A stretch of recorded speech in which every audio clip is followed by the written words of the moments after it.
di samping itu ada ilmu yang haram. Selain ilmu sihir, ada ilmu yang haram dipelajari. Ilmu apa itu? Ilmu hakikat. Saya katakan haram dipelajari, bukan haram dicari loh ya. Karena ilmu hakikat itu bukan dipelajari dengan logika. Tapi ilmu hakikat itu dicapai dengan mujahadah. Mempelajari ilmu hakikat itu hukumnya haram karena orang yang belum mampu, belum mengetahui hakikat, kemudian buka buku hakikat, dia belajar, kemudian jadi nabi yang ke-26 nanti. Jadi nabi ke-26, terus nanti bicara dia dapat wahyu lagi dari Allah Subhanahu wa taala. Karena setan itu bisa merusak banyak umat manusia melalui perjalanan rohani tadi. Orang tadinya mau cari hakikat, tapi mencari hakikat dengan jalan yang salah. Atau nanti dia bisa memahami agama ini dengan pemahaman yang salah. Sampai akhirnya ada orang menyimpulkan sholat itu tidak penting menggunakan gerakan. Orang Islam. Habib Abdullah bin Alawi Al-Haddad mengatakan di dalam kitabnya Tathbitul Fuad. Dia mengatakan orang yang belum pantas membaca ilmu hakikat, tapi dia gemar membaca buku-buku yang menjelaskan tentang hakikat, maka itu menunjukkan karat di dalam hatinya sangat tebal. Mengapa demikian? Karena orang yang belum pantas membaca buku-buku hakikat, kemudian dia membacanya, biasanya kalau sudah pembahasan hakikat ini di dalamnya tidak ada fikih lagi. Tapi yang dibahas rasa. Yang dibahas itu kenikmatan. Jadi ada orang yang gemar membaca buku-buku hakikat, kemudian berintelektual dengan lisannya dia membahas hakikat A, hakikat B. Biasanya orang yang seperti ini, kata Imam Abdullah bin Al-Haddad, meninggalkan ilmu fikih. Dia tidak suka dengan ilmu fikih. Kemudian dengan pemahaman logikanya atas ilmu hakikat ini, biasanya dia merasa dirinya itu sudah mencapai magom tertentu. Padahal dia cuma sekedar memahami dengan akalnya saja. Belum mencapai apa-apa. Kemudian kalau suruh bahas rukun wudhu, ketinggalan zaman ini. Suruh bahas syarat-syarat wudhu, ketinggalan zaman ini. Kalau disuruh bahas fikih, dia menjauh. Karena tabiat nafsu itu tidak mau dikekang. Tabiat nafsu tidak mau dikekang. Dia jadi meremehkan ilmu fikih. Ini dikutip oleh Imam Abdullah bin Al-Haddad, disebutkan di dalam kitab Tathbitul Fuad.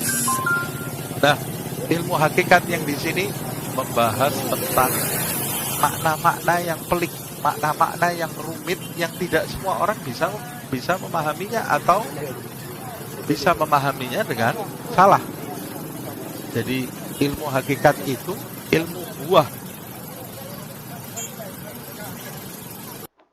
Ilmu yang harusnya kita pelajari, how to.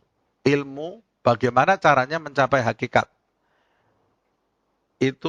Ilmu itu umpamanya seperti benih. Kemudian kita amalkan. Pengamalan kita ini umpamanya seperti menabur pupuk, menyirami sehingga tumbuh ilmu kita ini. Kemudian nanti kalau kita istiqomah dalam mengamalkan, menyirami, memupuk ilmu kita tadi, mengamalkannya dalam kehidupan sehari-hari, muncul buahnya. Buahnya itu yang namanya hakikat. Kalau sudah muncul buahnya, kita bisa makan. Kalau kita sudah makan, kita bisa membahas. Membahasnya dengan orang yang sama-sama telah mencicipi. Kalau saya mau membahas rasanya buah apel, ya saya harus membahas dengan orang yang pernah makan apel. Kalau saya mau membahas buah apel dengan orang yang tidak pernah makan apel, pasti orang itu akan salah paham. Nanti disangkanya apel itu rasanya sama dengan gula. Atau apel itu sama dengan sirup, padahal beda. Nah, sama seperti itu. Orang-orang yang sudah mencapai hakikat itu, dia menuangkan pengalamannya dalam mencicipi hakikat tadi di dalam kitab. Kitab ini hanya bisa difahami oleh mereka yang sudah mencapainya. Kalau mereka yang belum mencapainya membuka kitab itu, maka dia akan salah faham dalam menerjemahkan apa yang dituangkan di dalam buku itu, dan salah faham ini akibatnya bisa fatal. Akibatnya bisa fatal. Hah? Yang dimaksud ilmu hakikat itu bukan ilmu baca zikir sekian bisa lihat jin. Bukan ilmu itu ilmu apa itu? Bukan ilmu hakikat, bukan ilmu makrifat. Sekarang banyak orang salah paham. Disangkanya ilmu makrifat itu baca kul huwallah 33 kali nanti bisa terbang. Itu ilmu hakikat. Itu bukan ilmu hakikat. Sama sekali bukan ilmu hakikat itu. Ya. Atau kamu baca surat jin 3 kali, alisnya dikerik, terus nanti habis itu lihat kaca, kamu lihat jin. Ya lihat mukanya sendiri jadi nakuti itu. Nggak pakai alis mukanya. Ada orang belajar sama satu orang, kamu baca surat jin 3 kali harus hafal. Karena lampunya harus digelapkan. Lampunya gelap, nanti kamu kerik. Alis kamu, rambut kamu, kumis, semuanya dikerik. Ini semua harus hilang. Pakai alat itu ya. Dihilangkan semuanya. Kamu bacanya di depan cermin. Nanti kalau sudah 3 kali baca, nyalakan lampunya, kamu lihat jin. 3 kali baca, dia pejamkan mata, terus habis itu dinyalakan lampunya, dia lari. Kenapa saya lihat jin? Itu muka kamu sendiri, bukan jin, wajah kamu sendiri. Kelihatan di cermin itu wajahnya gundul, tidak ada alisnya, tidak ada apa-apanya, dia takut. Bukan itu ilmu hakikat. Bukan itu. Mau lihat ini, mau lihat itu. Naik ke gunung, tapa di situ. Bukan itu, bukan ilmu hakikat. Ilmu hakikat itu ilmu rahasia ilahi yang dituangkan ke dalam hati para murid yang sudah siap menerima rahasia tadi.